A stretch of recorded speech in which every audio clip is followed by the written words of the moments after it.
guilty or acquittal, handa na ako sa kung anong mangyayari. Meron ano po yung last usap ni Ms. Sirma bago po yung election today? When was the last time and ano po yung pinag-usapan ni PRRD? Nagkausap kami noong araw na pumunta ako sa Batangas. Tumawag si President Duterte. Nagtanong siya kung kamusta yung takbo ng kampanya. Nagtanong siya kung anong chances nung 10 senators. And binigyan ko siya ng realistic na numbers. And then sinabi niya, well, kung yan yung realistic, sabi niya, iiwan na lang natin sa Diyos yung miracles. At sinabi niya, since tapos na yung kampanya at eleksyon, kung pwede ko ba daw tutukan yung kaso naman niya, na sinabi ko naman sa kanya na gagawin ko yon.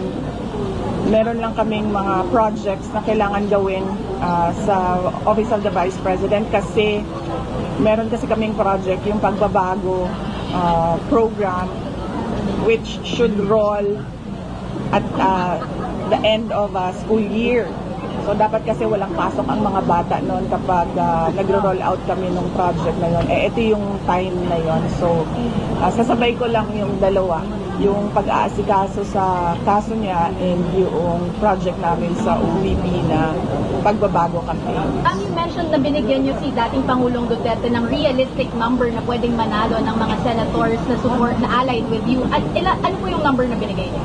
Hindi ko na lang i-share sa inyo, baka kasi sabihin niyo masyado naman ako overconfident. Pero binigyan ko siya ng number na more than 2. More than 2? Yes. And you base that number on? I base that number on mga surveys na nakikita ko, both surveys na pinapagawa sa national and pinapagawa ng mga local candidates. Happy ka man, ma'am, doon sa number na feeling nyo makukuha nyo? Are you confident that that's enough to push for the issues ni dating Pangulong Duterte and your issues as well in the Senate? Well, hindi ko naman siya tiningnan na gano'n eh. Hindi ko naman siya tiningnan na nangampanya ako para sa mga issues ko or sa issues ni dating Pangulong Duterte. Dahil ang issue ko lang naman ay ang impeachment. So sinasabi ko na nga na yung impeachment naman, kahit anong mangyari dyan, guilty or acquittal, handa na ako sa kung anong mangyayari.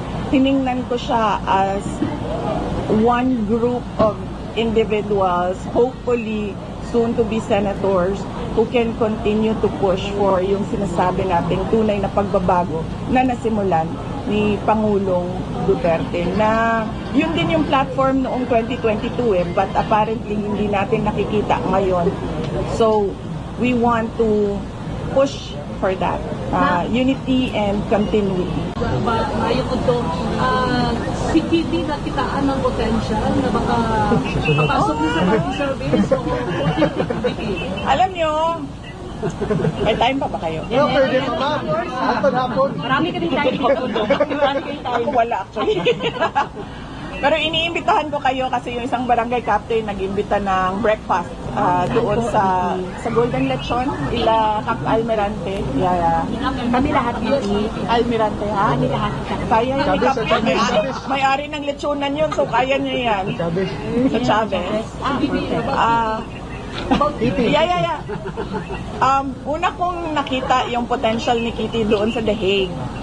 Kasi nung sabay kami na lumabas, galing sa detention center, ay sinabi ko sa kanya, sumama ka sa akin. And surprisingly, sa edad niya, which is 21 years old, usually yung mga ganyan na bata, they would say, oh no, di ba? Ayoko. She didn't say anything. Naglakad lang siya diretso by my side. Doon ko nakita na parang merong self-confidence. Meron siyang self-confidence. Tapos, noong question and answer na, tinutulak ko yung likod niya pinaprompt ko siya na sumagot. And nakita ko sa pamamaraan niya na sumagot, marunong siya.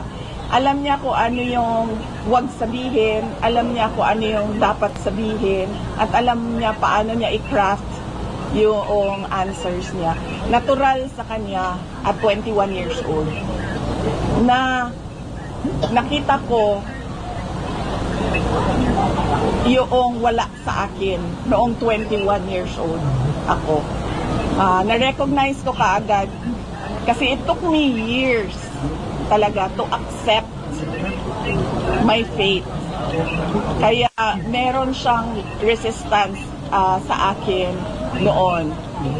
Kasi unang-una gusto ko din talaga magdoktor, naging abogado ako, gusto ko mag-judge, naging mayor ako. So, merong resistance sa akin noon. But sa kanya, tanggap niya kaagad, diretso, na ito yung likely na magiging buhay ko. I will become a public person. Not necessarily a government official siguro, but alam niya na meron siyang public na persona. So, I'm happy na ganon. Kasi kung makita ninyo sa akin, lalo na yung mga tiga Davao City, ang tagal ko nag-develop from 2007 to 2019 to 2022 hanggang ngayon.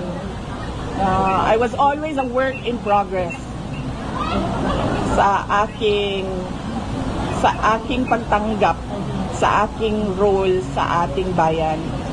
But siya, automatic yun sa kanya. So, masaya ako for her because that is one challenge na hindi na niya kailangan pagdaanan. Yung pagtanggap, acceptance sa kung ano man yung calling mo. Yun ay pinag-uusapan namin ng kanyang ICC lawyer at ng kanyang Philippine lawyer kung paano siya maka-oath as a winner ng mayoral contest dito sa Davao City. Sa akin, hindi kaagad binasa yung kanyang balot, so lumabas ulit yung kanyang balot.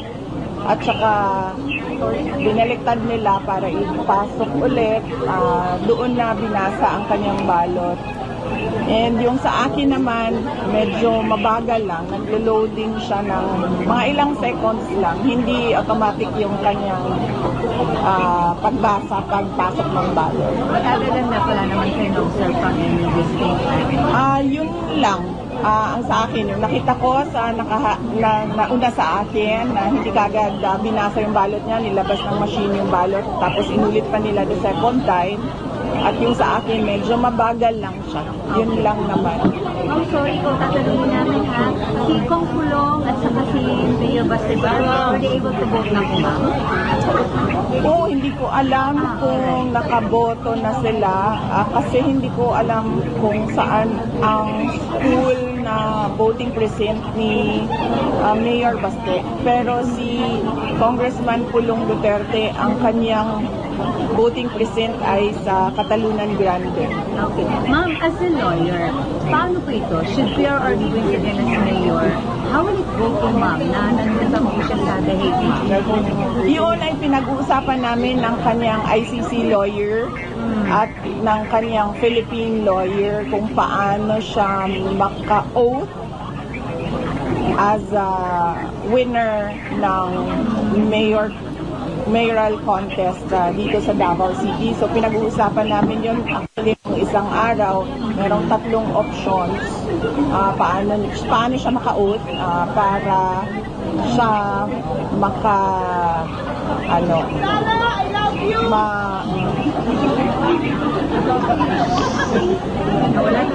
nawala na. So, ano yan, diba? Election, and then proclamation, and then oath. Apo. So, sabi ng lawyer doon sa ICC, once we get the proclamation papers, pag-uusapan namin ulit kung paano makapag-oath si dating Pangulong Rodrigo Duterte. We have until the day after proclamation until noon of June 30 para siya maka-oath.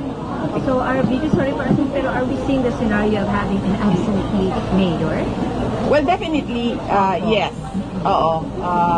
Wala talaga siya dito. So, ang expectation namin ay mag-acting mayor ang vice mayor. President Sara Duterte ang panawagan ni Lanao del Sur Representative Zia Alonto Adyong na itigil na niya ang umano'y shame campaign at ibalik ang disente, marangal at makataong diskurso sa politika.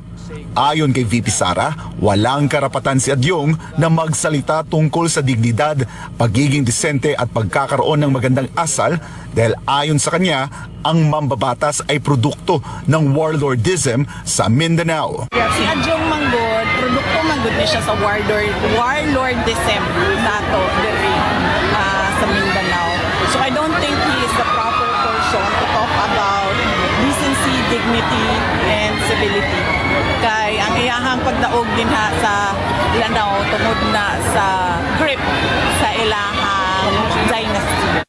Ang tinutukoy ni VP Sara na warlordism ay isang sistemang pamumuno kung saan hawak ng ilang makapangyarihang angkan ang kontrol sa politika gamit ang impluwensya, armas at dominasyon sa seguridad sa lokal na pamahalaan. Hindi rin nakaligtas sa patutsada ni VP Sara si House Deputy Majority Leader Paulo Ortega matapos nitong questionin ang umano'y pananahimik ng Vice Presidente sa gitna ng mga illegal na aktibidad ng China sa Sandy Cay na bahagi ng West Philippine Sea. Kani si Juan, isa po ni si Ortega, mura po ni siya og si Adyong.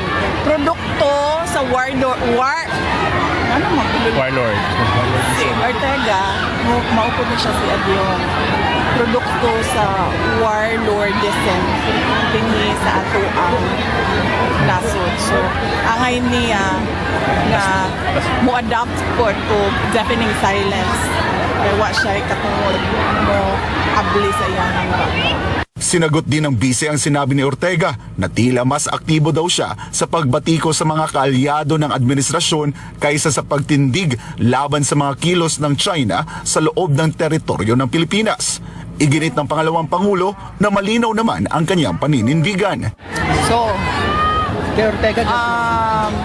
hindi ba obvious nga na ako diri sa Pilipinas nagapangampanya para sa mga kandidato para sa ato ang nasod?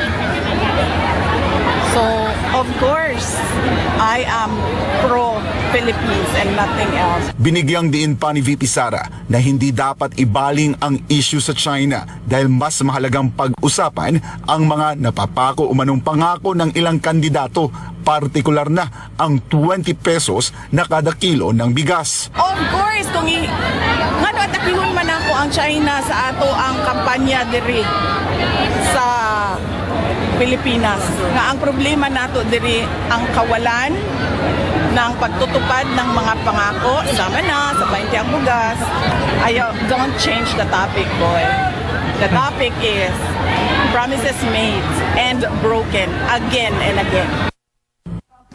Muling iginiit ni Hanilet Avancenia at Veronica Kitty Duterte ang panawagan ni dating Pangulong Rodrigo Duterte na ipanalo ang buong Duterten slate sa isang campaign rally sa The Tent in Alabang. Buong puso nilang ipinabot ang mensahe ng dating Pangulo sa mga taga-suporta na higit pa sa simpleng boto ang kailangan, kundi isang matatag na paninindigan para sa buong slate. Sa isang exclusive interview ng SMNI, ipinaabot ni Hanilet ang saloobin ng dating Pangulo sa ilang botanteng nagsasabi na sila'y maka-Duterte pero hindi naman boboto ng straight para sa PDP laban. Dito, muli niyang binigyang diin ang mahigpit na bilin ni dating Pangulong Duterte. Sabi nga niya, di ba, kalimutan na lang daw din niya siya pag kinalimutan yung Duterte. Binanggit din ni Hanilet na ilang taon nang iniluluklok sa pwesto ang ilang politiko pero nananatiling tikom ang bibig pagdating sa mga mali at iligal na gawain ng kasalukuyang administrasyon. Ngayon, anong ginawa sa atin? Hindi mo malapitan, hindi nagsasalita lang tungkol sa mali. Wala, tahimik lang. Gusto nyo ng ganyan? Na hindi tayo kaya ipaglaban. Tinatapak-tapakan na tayo.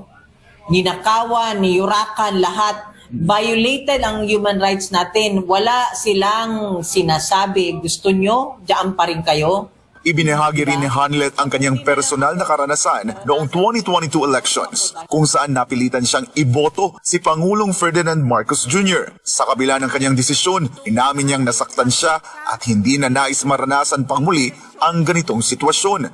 Kaya't buo ang kanyang paninindigan ngayon, vote straight for Duterte. Iboto mo na lang kasi si Inday, kasama ni Inday. Napilitan ako ilagay. Pero tingnan mo ngayon, nasaktan ako. Anong gusto mo? Dito ka na lang.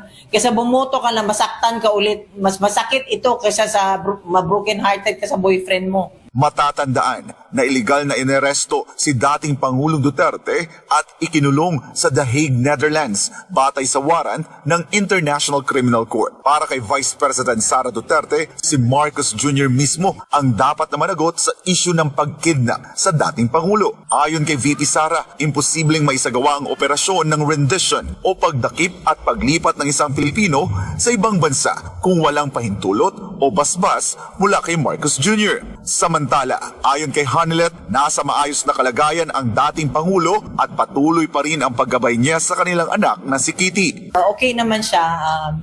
Siya pa nga nag-a-advise lalo na sa anak ko Maano pa rin siya. He's telling me to be strong. May mensahe naman si Kitty Duterte sa mga kapwa niya kabataang Pilipino na boboto ngayong Mayo 12. So sa mga kabataan, kagaya ko, exercise your right to vote and vote wisely. Vote people with a good heart who will serve our country.